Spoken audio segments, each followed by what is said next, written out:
Students of LLB final year, जैसा कि पिछले लेक्चर्स में हमने अरेस्ट के प्रोविजन डिस्कस कर रहे थे और सेक्शन 45 तक हमने डिस्कस किया था आपके साथ, और 41 से 45 तक के जो प्रोविजन है उसमें arrest by police, arrest by private person और अरेस्ट बाय मजिस्ट्रेट्स था, और सेक्शन 45 में एग्जम्पशंस थे जो कि आर्म फोर्स को दिए गए हैं। तो यहां तक के प्रोविजन आपने देखे कि कौन और कब अरेस्ट करेगा। इसके बाद सेक्शन 45 है जो नेक्स्ट स्लाइड में आपको दिखेगा, जिसमें अरेस्ट कैसे किया जाएगा, गिरफ्तारी कैसे की जाएगी, उसके प्रोसीजर्स दिए गए हैं। जैसा कि इस स्लाइड में आप देख पा रहे हैं, अरेस्ट हाउ मेड, यानी गिरफ्तारी कैसे की जाएगी। इसमें भी पहले आपको ये बता दें कि 4 सब सेक्शंस हैं इस सेक्शंस के 46 के। तो 46 सब क्लॉज 1 जो आपको सामने स्लाइड्स पर दिख रहा है, ये कहता है कि गिरफ्तारी करने में पुलिस अधिकारी या अन्य व्यक्ति जो गिरफ्तारी कर रहा है, गिरफ्तार किए जाने वाले व्यक्ति के शरीर को वस्तुतः छुएगा या परिरुद्ध करेगा। 2 वर्ड इस्तेमाल किया गया है, वस्तुतः छुएगा या परिरुद्ध करेगा, जब तक उसने वचन या कर्म से अपने को अभिरक्षा में समर्पित न कर दिया गया हो। लिखा इतना ही है, लेकिन इसका अर्थ यह है कि जब कोई पुलिस ऑफिसर किसी को अरेस्ट करने के लिए जाता है, वो इसे बताता है कि आपको फला सेक्शन में, फला एक्ट के फला सेक्शंस में आपको अरेस्ट किया जाता है। अगर वो व्यक्ति अपने आप को सरेंडर कर देता है पुलिस को कि ठीक है आप चलें, मैं चल रहा हूं, तब तो कोई प्रॉब्लम नहीं है, पुलिस उसको अपने कस्टडी में ले लेगी और उसको एक तरह से प्रोटेक्शन देकर, क्योंकि अरेस्ट करने जब भी जाते हैं कोई अकेला नहीं जाता है, एक SI लेवल का आदमी और कम से कम 3, 4, 5 कांस्टेबल्स जाते हैं, तो उसको वो कांस्टेबल की सहायता से घेरे में लेकर और वो थाने में आ जाते हैं या जीप में बैठा लेते हैं। लेकिन जहां पर कहीं पुलिस को ऐसा संदेह हो कि वह व्यक्ति अपने को आसानी से सरेंडर नहीं करेगा और सरेंडर करने के बजाय बल्कि वो भागने का प्रयास करेगा, तो वहां पर जब कोई व्यक्ति आसानी से अपने आप को सरेंडर नहीं करता है, तो पुलिस उसको उसका हाथ पकड़ लेती है और कहती है कि यू आर अंडर अरेस्ट, आपको अरेस्ट किया जाता है, आपको गिरफ्तार किया जाता है। और अगर भागने का प्रयास करती है तो फिर पुलिस को यह पावर है कि वो बल प्रयोग भी कर सकता है, जो आगे के प्रोविजंस में बताए गए हैं। बहुत पहले पुराने पिक्चरों वगैरह में दिखाया जाता है कि अरेस्ट करते समय पुलिस हथकड़ी लेके जाती है और सीधे हथकड़ी लगा देती है। ये सब प्रोविजन एक फिल्मी स्टंट है, पुलिस तुरंत हथकड़ी नहीं लगाती। हालांकि करीब 76 मेनका गांधी के केस से पहले कई बार पुलिस हथकड़ी लगा के ले भी जाती थी, लेकिन जैसा कि मैंने पहले भी आपको कहा कि जो क्रिमिनल जस्टिस है इंडिया में, उसमें मेनका गांधी के केस के जजमेंट के बाद काफी रिफॉर्म्स हुए हैं, और अब अनावश्यक रूप से हथकड़ी लगाना आर्टिकल 21 में उसके पर्सनल लिबर्टी को वायलेट करना है। तो AK गोपालन, अगर आपने फर्स्ट ईयर में, सेकेंड ईयर में कॉन्स्टिट्यूशन ध्यान से पढ़ा होगा तो आपको ध्यान होगा कि AK गोपालन, खड़क सिंह और मेनका गांधी, ये 3 बड़े प्राइम केसेस हैं, जिसमें AK गोपालन के केस में तो बहुत ही नैरो इंटरप्रिटेशन किया गया था, लेकिन उसके बाद खड़क सिंह और बाद में मेनका गांधी के केस के बाद इसका बड़ा एक्सपेंशन हुआ। आज की तारीख में फंडामेंटल राइट आर्टिकल 21 में जो प्रोवाइड किया है, उसका बड़ा मेजर इंपैक्ट पड़ा है क्रिमिनल जूरिस्प्रूडेंस में, और अनावश्यक बल प्रयोग या अनावश्यक रूप से दैहिक स्वतंत्रता से वंचित किया जाना, ये गैर कानूनी है। तो कुल मिलाकर 46 सब क्लॉज 1 का सिर्फ इतना सा अर्थ है कि जब कोई गिरफ्तार करेगा, तो अगर उसने आपको खुद को सरेंडर कर दिया तो पुलिस उसको कस्टडी में ले लेगी। अगर सरेंडर खुद से नहीं किया तो पुलिस वास्तविक रूप से हाथ को छुएगी, उसको छुएगी। तो छूने में हाथ ही छुआ जाता है, हाथ पकड़ लेती है जो भी अरेस्ट करने वाला व्यक्ति है और कहता है कि आपको गिरफ्तार किया जाता है, और इस तरह से उसको अरेस्ट करके ले आया जाता है। इसके बाद एक प्रोविजो लगा हुआ है, देख रहे हैं नीचे आप, provided that where a woman is to be arrested, जहां पर कहीं किसी महिला को गिरफ्तार किया जाना है, तो इसके बारे में प्रावधान यह है कि जब तक परिस्थितियां प्रतिकूल नहीं दर्शाती हो, गिरफ्तारी की मौखिक सूचना पर अभिरक्षा के लिए उसको उपधारित किया जाएगा। ठीक है, यानी उसको छूना भी आवश्यक नहीं है, उसे केवल मौखिक सूचना दी जाएगी कि आपको अरेस्ट किया जा रहा है। लेकिन ऊपर लिखा हुआ है जब तक परिस्थितियां प्रतिकूल न हो। तो परिस्थितियां प्रतिकूल में वो सारी चीजें आ जाती हैं जो अरेस्ट करने में पुलिस को रोकती है। ठीक है, तो और जब तक परिस्थितियां अन्यथा अपेक्षित नहीं करे या पुलिस अधिकारी महिला नहीं हो, पुलिस अधिकारी महिला व्यक्ति को उसकी गिरफ्तारी के लिए स्पर्श नहीं करेगा। तो ये लैंग्वेज में 3 बातें अपने आप में मिली हुई हैं। पहली बात तो ये कि प्रोविजन ये प्रिजम्पशन करता है कि जब किसी महिला को अरेस्ट करना हो तो पुलिस दल में एक महिला अधिकारी होना चाहिए, तभी वो उसको वस्तुतः छूकर अरेस्ट कर सकती है।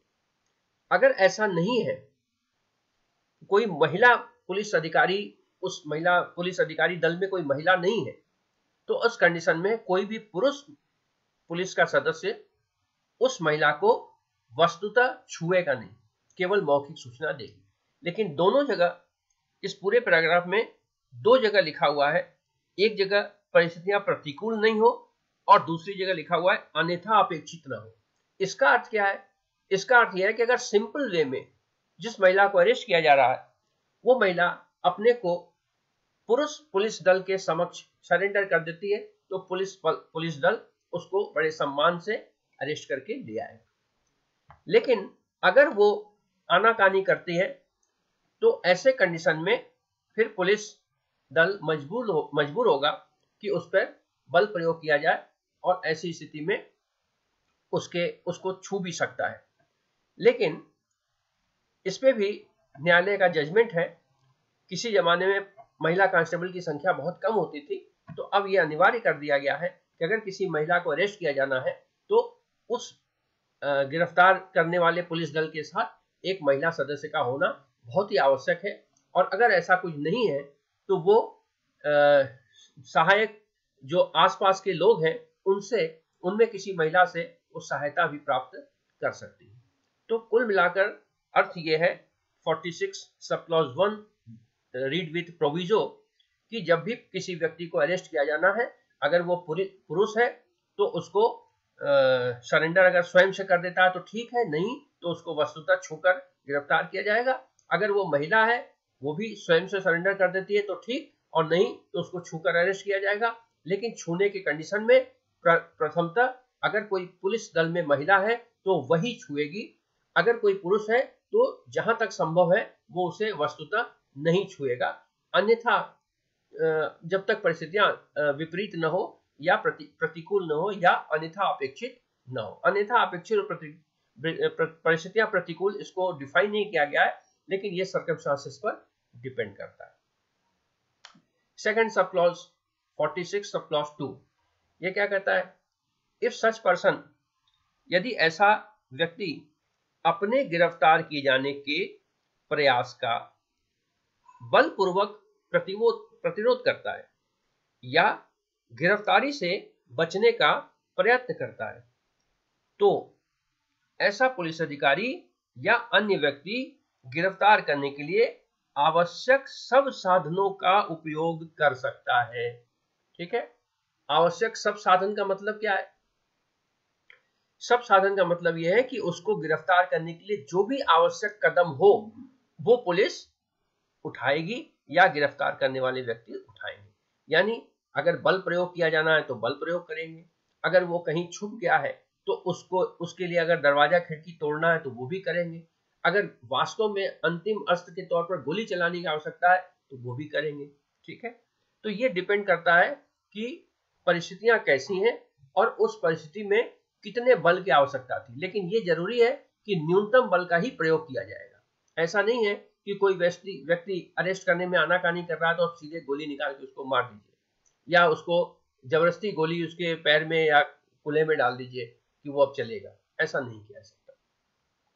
ये चीजें चूंकि सीआरपीसी बहुत लंबा है तो प्रोविजन ही बताने में काफी टाइम निकल जाता है, इसलिए केस रेफर संभव नहीं हो पाता, लेकिन अगर आप केस की स्टडी करेंगे तो उस पर बहुत सारे केसेस हर प्रोविजन पे आपको मिल जाएंगे कोर्ट की जजमेंट से।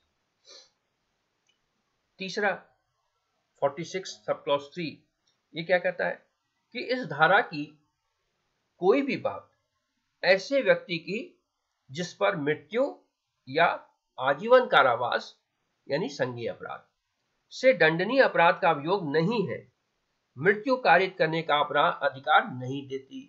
यानी इसको ऊपर वाले 46 सब क्लॉज 2 के साथ मिला के देखा जाना चाहिए कि जब कोई व्यक्ति गिरफ्तारी से बचने का प्रयत्न करता है तो सब क्लॉज 2 ये पुलिस को पावर देता है कि वो सब आवश्यक साधनों का प्रयोग कर सकता है।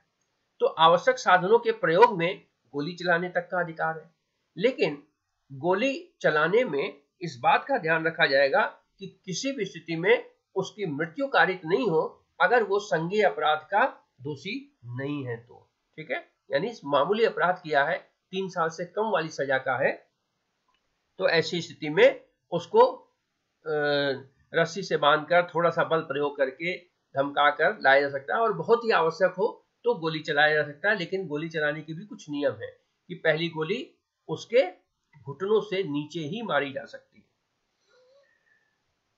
चौथा सब क्लॉज 4, सब क्लॉज 4 क्या कहता है कि केवल असामान्य परिस्थितियों के अतिरिक्त किसी भी महिला को सूर्यास्त के पश्चात और सूर्योदय के पूर्व गिरफ्तार नहीं किया जा सकेगा, और जहां ऐसी असामान्य परिस्थिति विद्यमान हो, एक महिला पुलिस अधिकारी एक लिखित रिपोर्ट बनाकर प्रथम श्रेणी मजिस्ट्रेट जिसके क्षेत्राधिकार में अपराध किया गया है या गिरफ्तारी होनी है से पूर्वानुमति प्राप्त करेगी।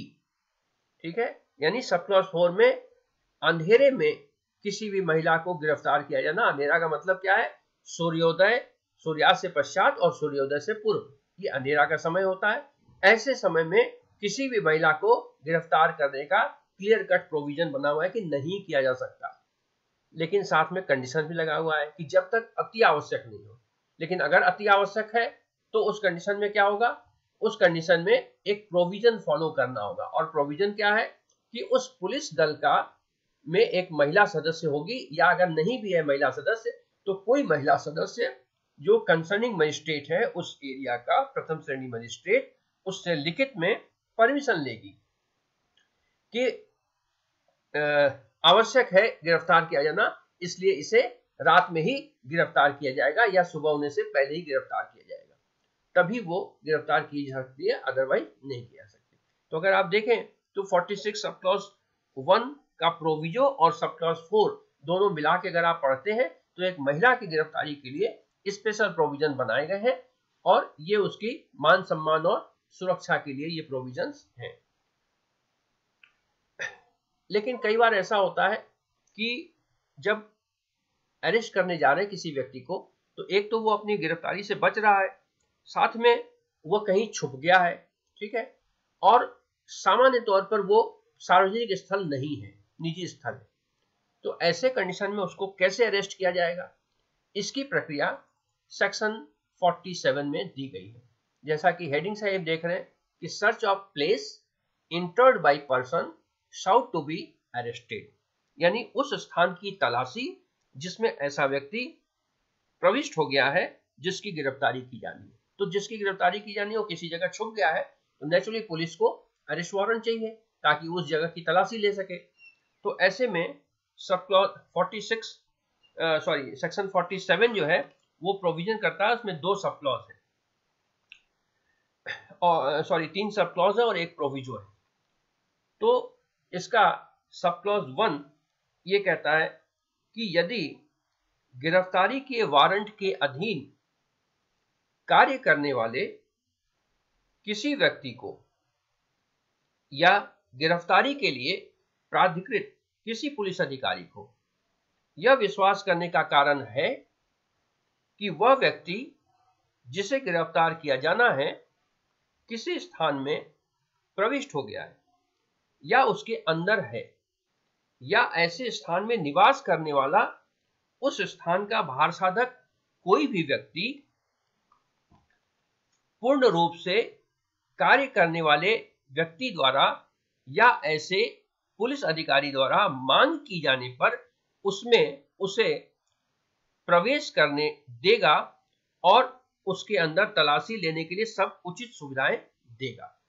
तो एक तो ये लायबिलिटी इंपोज कर दी गई है, ठीक है, कि पुलिस जो है उस जगह पर स्थान पर प्रवेश कर सकती है। दूसरा सब क्लॉज ये क्या कहता है कि यदि ऐसे स्थान में प्रवेश उपधारा 1 के अधीन नहीं हो सकता, यानी जिस जगह पर प्रवेश किया जाना है वहां पर इजीली प्रवेश नहीं कर सकती, या जिसका प्रीमाइस है वो पुलिस उसमें प्रवेश करने से रोकता है, तो अब क्या करेगी पुलिस?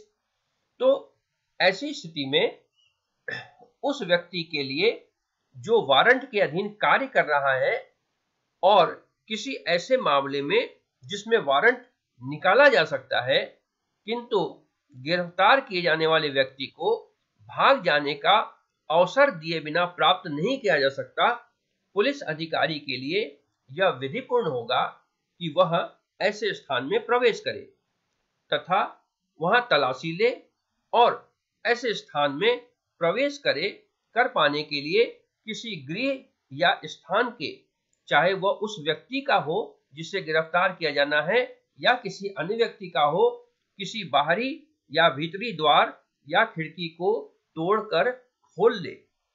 यदि अपने प्राधिकार और प्रयोजन की सूचना देने के तथा प्रवेश करने के सम्यक रूप से मांग करने के पश्चात वह अन्यथा प्रवेश नहीं कर सकता। अब इस पूरे प्रोविजन में पुलिस के अधिकार भी हैं और कंडीशंस भी हैं। कंडीशंस क्या है कि अगर पुलिस को लगता है कि कोई व्यक्ति कहीं पर छुपा हुआ है और जहां छुपा हुआ है वह हो सकता है उसकी स्वयं की जगह हो सकता है किसी और के प्रीमाइस में वो छुपा हो, तो पुलिस उसको अरेस्ट करने के लिए उस जगह पर प्रवेश करेगी। ये तो सब क्लॉज 1 में लिखा है। लेकिन अगर अरेस्ट करने में कोई बाधा उत्पन्न होता है, जैसे किसी ने गेट बंद कर दिया हो, कोई पुलिस को अंदर आने नहीं दे रहा और पुलिस को पूरा संदेह है कि अगला व्यक्ति वहीं छुपा है, तो ऐसे कंडीशन में पुलिस पहले तो उसको रिक्वेस्ट करेगी कि भाई फला व्यक्ति को अरेस्ट करना है और मुझे अंदर जाने दो। लेकिन अगर वो व्यक्ति नहीं जाने दे रहा है तो पुलिस के पास 2 ऑप्शन है। एक ऑप्शन तो यह है कि वो मजिस्ट्रेट से वारंट ले आए तलाशी का और उसकी तलाशी ले। दूसरा ऑप्शन है कि वो इमीडिएट उसमें बलपूर्वक प्रवेश कर जाए। अगर मान लीजिए कि तलाशी का वारंट लाना है तो तलाशी का वारंट लेने में टाइम लगेगा, पुलिस उसको प्रोसेस करेगी, मजिस्ट्रेट उसको अपना कॉग्निजेंस लेगा, उसके बाद उसको तलाशी वारंट जारी करेगा। उस दौरान जिसको अरेस्ट करना है वो व्यक्ति हो सकता है कि भाग जाए, तो पूरा का पूरा पर्पस ही फॉरफिट हो जाएगा। तो अगर ऐसी संभावना है तो पुलिस क्या करेगी? बलपूर्वक वहां प्रयोग करेगी। और ऐसा बलपूर्वक प्रयोग करने में अगर मान लीजिए कि कोई दरवाजा या कोई खिड़की है जिसको बिना तोड़े उस व्यक्ति को अरेस्ट नहीं कर सकती, जिसको अरेस्ट किया जाना है, तो पुलिस उसको तोड़ भी सकती है। यानी सीआरपीसी में इतना पावर पुलिस को दिया गया है। एक प्रोविजो लगा हुआ है, वो प्रोविजो की अभी हम चर्चा करते हैं। प्रोविजो क्या है?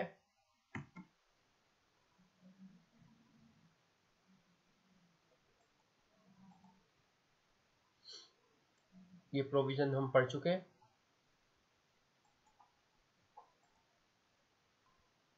तीसरा,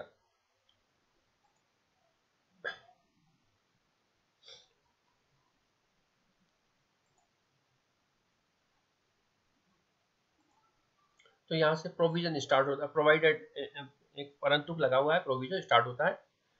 तो ये कहता है कि प्रोवाइडेड डेट, यानी परंतु यदि ऐसा कोई स्थान, ऐसा कमरा है जो गिरफ्तार किए जाने वाले व्यक्ति से भिन्न ऐसी स्त्री के वास्तविक अधिभोग में है जो रूढ़ी के अनुसार लोगों के सामने नहीं आती है, तो ऐसा व्यक्ति या पुलिस अधिकारी उस कमरे में प्रवेश करने से पूर्व उस स्त्री को सूचना देगा कि वह वहां से हट जाने के लिए स्वतंत्र है और हट जाने के लिए प्रत्येक उचित सुविधा देगा और तब कमरे को तोड़कर खोल सकता है और उसमें प्रवेश कर सकता है।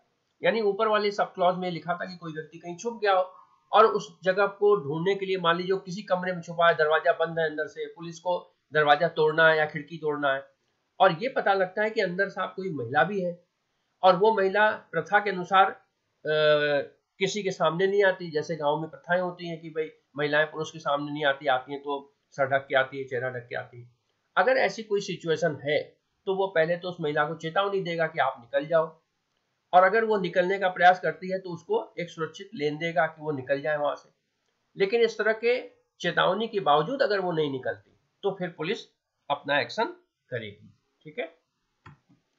इसी तरह से जो लास्ट है सब क्लॉज 3 इसका, वो क्या कहता है कि यदि कोई पुलिस अधिकारी या गिरफ्तार करने के लिए प्राधिकृत अन्य व्यक्ति किसी गृह या स्थान का कोई बाहरी या भीतरी द्वार या खिड़की अपने को या किसी अन्य व्यक्ति को जो गिरफ्तार करने के प्रयोजन से विधि पूर्वक प्रवेश करने के पश्चात वहां निरुद्ध है, मुक्त करने के लिए तोड़कर खोल सकता है। ये सारी एक्सपेक्टेड सिचुएशन को देखिए आप सीआरपीसी में प्रोवाइड किया गया है। क्या कहता है कि गिरफ्तार करने वाले जो दल है उसका ही कोई व्यक्ति अगर कहीं निरुद्ध हो, जैसे मान लीजिए कि कई बार ऐसा होता है कि किसी बहुत पावरफुल आदमी को अरेस्ट करने जा रहे हैं और जो लोग अरेस्ट करने गए 4-5 लोग 6 लोग हैं, उनमें से किसी एक को या दो को उन्होंने जबरदस्ती बंद कर दिया, तो ऐसे कंडीशन में पुलिस को उनको छुड़ाने के लिए दरवाजे खिड़की जो भी तोड़ना हो उसको तोड़कर और उनको मुक्त कराने का भी अधिकार दिया गया है। तो इस तरह से आप देख रहे हैं कि सेक्शन 47 जो है 46 और 47 ये अरेस्ट के प्रोविजन को बताता है। 46 एक सिंपली अरेस्ट के प्रोविजन को बताता है और 47 जब वो व्यक्ति कहीं छुप गया हो तो उस कंडीशन में क्या होगा इसके प्रोविजंस को बताता है। तो अब नेक्स्ट सेक्शंस में हम आगे देखेंगे कि इसके अलावा भी और क्या क्या कंडीशंस हो सकते हैं जबकि पुलिस को बल प्रयोग करना पड़े, तो वो हम नेक्स्ट लेक्चर में देखेंगे। आज के लिए इतना ही, क्योंकि 22 मिनट से ऊपर का लेक्चर हो गया। Okay, all the best, thank you.